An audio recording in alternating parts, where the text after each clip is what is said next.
All right, let's talk about communication, but not in that fuzzy, soft skill kind of way. Today, we're going to treat it like a science. We're going to give you the actual neuroscience-backed tools to help you sound sharp, fast, and, well, decisive. You know that feeling, right? You're in a meeting, you're making a point you think is brilliant, and you look up and realize you've completely lost the room. You can just feel yourself rambling, and your big idea is just floating away. It's super frustrating. But what if the fix wasn't just to be more confident? So let's get into this. The most magnetic speakers out there, they aren't just lucky. They're not just naturals. Nope. They are tapping into the core principles of how the human brain actually works. What makes an idea stick and what makes it vanish into thin air. And that is exactly what we're going to break down. We are going to give you the specific, research-backed tools that the top performers use, sometimes without even realizing it, to grab attention and get things done. You ready? Let's do it. Okay, first things first. We have to get this one crucial idea down. Long before anyone even processes your words, their brain has already reacted to you, to your physical presence. This whole section is about those powerful, unseen signals that your body is sending out every single second. So check out this slide. The key number here is 200 milliseconds. I mean, that is literally faster than you can blink. Neuroscientists have found these things called mirror neurons, and what they do is cause people to unconsciously copy your emotional state. They don't react to what you say first, they react to the vibe you give off. And here's what that actually looks like in the real world. If you walk into a room feeling anxious and scattered, their brains pick that up instantly, and they get tense right along with you. But if you walk in calm, collected, grounded, you actually regulate the energy in the room. You make them feel calmer and way more open to what you have to say. You set the entire tone before you've even said hello. And it's not just your body language, it's your voice too. This idea of vocal entrainment is just wild. Research has found that people will literally and totally subconsciously sync their heartbeats to the rhythm of the voice they're hearing. This quote really just says it all, doesn't it? If you're speaking in a fast, hurried, stressed out way, you are actively making your audience's hearts beat faster. You're stressing them out. But a steady, decisive, rhythmic voice, it actually calms their nervous system. It makes them feel safe and much, much more willing to listen. Okay, so you've set the nonverbal stage. Now it's time to actually pick your words. And just like with body language, there are specific ways to talk that work with how the brain is wired, not against it. 22 times. Just think about that number. What on earth could be 22 times more effective at getting a point across?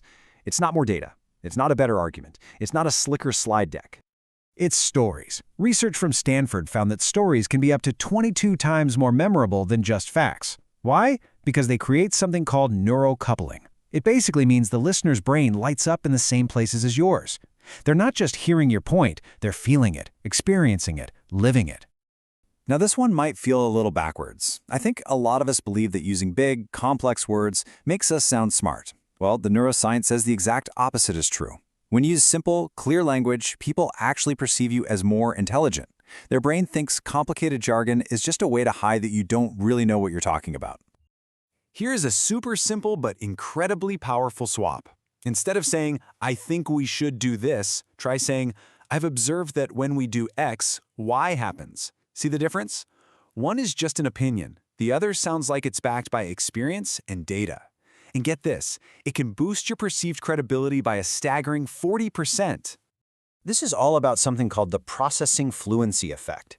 Basically, when our brain can process a phrase really easily, like it can with things that rhyme or have a nice rhythm, it takes a shortcut. It just assumes the statement must be true. It's why these little sayings feel less like advice and more like deep wisdom. They're incredibly persuasive. So, we've talked about the nonverbals, we've talked about language. Now let's pull it all together into a simple, powerful framework that you can use in pretty much any difficult conversation. It's called the 3-2-1 trick. It's so simple, right? And that's what makes it so easy to remember.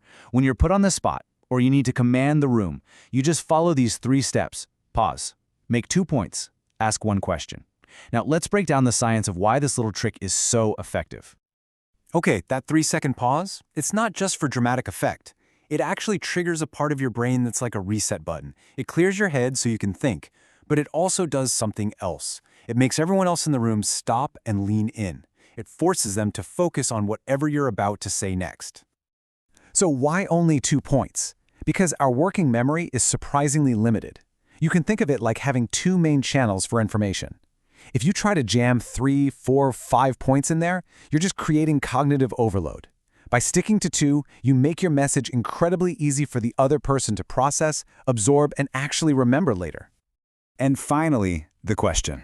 We all have that part of our brain that's constantly wandering off. Scientists call it the default mode network. It's basically daydream mode. A direct question is a pattern interrupt. It completely shuts that down and yanks the other person's brain right back into the present moment, forcing them to engage with you.